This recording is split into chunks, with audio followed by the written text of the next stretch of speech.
Welcome to the aquarium. My name is Mark. We're standing in front of our Wild Coast exhibit where we are being joined in the beautiful blue waters by some very interesting marine mammals. We're going to find out exactly what they are, where they come from in the world, how to tell them apart as individuals, and where they fit into the ocean's food web.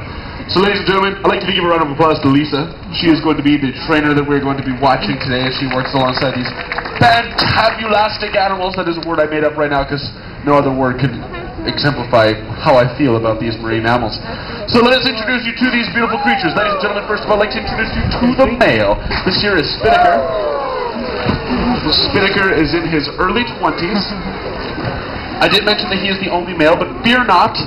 It is difficult to be lonely in an exhibit like this one when you are being joined by two lovely ladies. So here we have Helen and Hannah.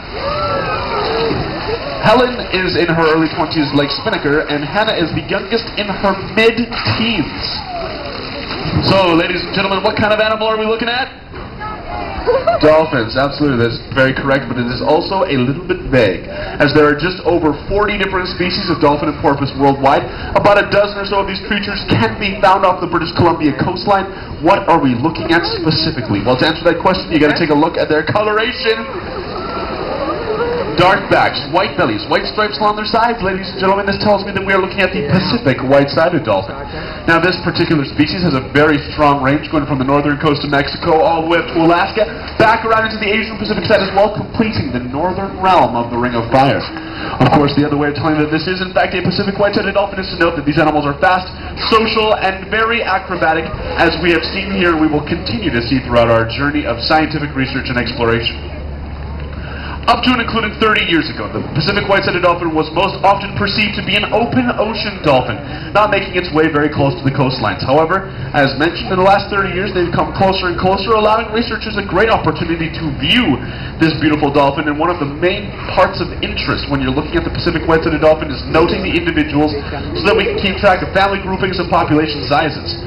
The three individuals that we're looking at today are in fact all very different, but it is difficult to tell them apart when looking at them one by one. So take a look here, and take a look at their dorsal fin specifically. This is the most unique part of their body. Spinnaker's has a real nice hook shape to it and is mostly light gray. He's closest to me. Next we have Helen's. Hers comes to a pointed end, and at the far end we have Hannah. Her dorsal fin is the most triangular in shape. No two dorsal fins are alike, so very similar to the way that the police keep track of criminals by looking at their thumbprint, we can keep track of the Pacific Whitesided dolphin by photographing their dorsal fins alone. Again, once we have found out who we are looking at, then we go a little bit further into our research, and today we're going to take a look at how this beautiful creature fits into the Pacific Ocean's food web. So, ladies and gentlemen, by show of hands, who here thinks this animal is a predator? Who here thinks they're an item of prey? Give me a hint, they're both. The Pacific Whitesided dolphin will act as predator and prey. As a predator, inside their mouths they have 100 to 120 very sharp cone-shaped teeth. These teeth will be used as a catching tool, not as a chewing tool. Essentially, the dolphin will swim through the water, chomp down on any kind of small food item they can find, and then swallow that food item whole. Again, most people are going after smaller creatures like a herring or a squid. Sometimes, however, the Pacific Whitesided dolphin will go after larger creatures, maybe about as large as a fully grown salmon, which, mind the pun, seems a little bit hard to swallow. Dolphin, Spinnaker, what do you think? You gonna swallow a fully grown salmon? No. Spinnaker doesn't think so. He's not actually answering my question, but he is rather displaying for us a really good technique that dolphins will use if they catch a large animal like a salmon. That back and forth motion helps them rip a salmon up into smaller chunks that they can then swallow whole. Now we're seeing the females, and we're going to get a great opportunity here to see how these animals fit into the food web as an item of prey. The Pacific Whitesided dolphin will be preyed upon by many large creatures, but they will be very good at defending themselves, and these females are going to show how they can defend themselves from a large predator. What kind of creature would be going after a Pacific Whitesided dolphin? Well, lots of different creatures, but it's very hard to see a Pacific Whitesided dolphin in the ocean because they are very well hidden by their camouflage pattern known as counter shading. Essentially, the dark back helps the animal blend into the ocean's floor, and likewise the white belly that they have helps them blend into the sky above. So let's think of a big animal that could go after a Pacific Whitesided dolphin. Well, I'll give you a hint. It's large, it's black, it's white, it is a killer whale, absolutely. Now, to defend themselves against a killer whale, the Pacific Whitesided dolphin is going to use their great speed and agility to move through the water very, very quickly. Take a look at Spinnaker here as he does a speed swim around our exhibit. Definitely using his hydrodynamic body to his advantage to do a little bit of a speed swim for us. Certainly a body like that can outswim, outmaneuver a larger mammal like a killer whale. So a very, very good defense method indeed. Let us now take a look at another very, very large predator. It's large. It has very sharp teeth. Steven Spielberg made a film about it. It is a great white shark, absolutely. Or any shark for that matter. The Pacific Whitesided Dolphin will fall prey to sharks, but we're now going to get a great opportunity to see how they defend themselves against a shark. The Pacific Whitesided Dolphin will be a little bit more aggressive, using a very hard part of their mouth known as their rostrum. It is the hard pointed edge. Now, we don't have a shark in this exhibit today. We do, however, have a basketball that we can show this off to you with. This is Hannah using her rostrum to her advantage to demonstrate how she would get away from a larger predator like a shark. Certainly you can see just how agile they are with using this part of their body. No problem whatsoever in retrieving something like a basketball.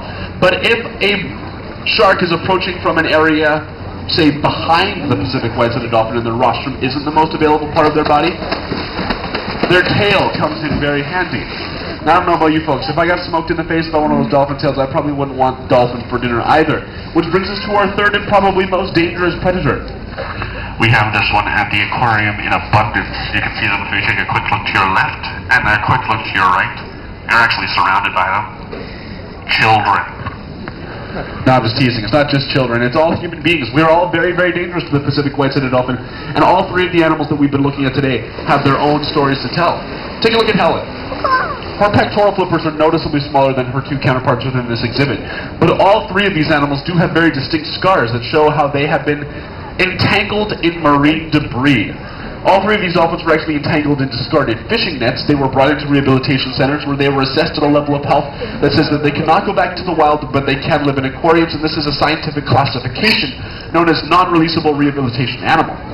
We certainly want to help out these dolphins in their natural environments, however, and we can certainly do our part to help cleaning up our beaches and shorelines. And if you would like to really get involved in a strong volunteer program, the Vancouver Aquarium partnered with Toronto Dominion to create an event called the Great Canadian Shoreline Cleanup, which happens every September. We bring thousands upon thousands of volunteers together, and we go out and we clean beaches and shorelines all across Canada, so that we can give these dolphins a safer, healthier, and happier habitat. We'd like to thank these animals for being such great ambassadors to their species. So once again, ladies and gentlemen, we'd like a round of applause for our beautiful dolphins. This here is Spinnaker.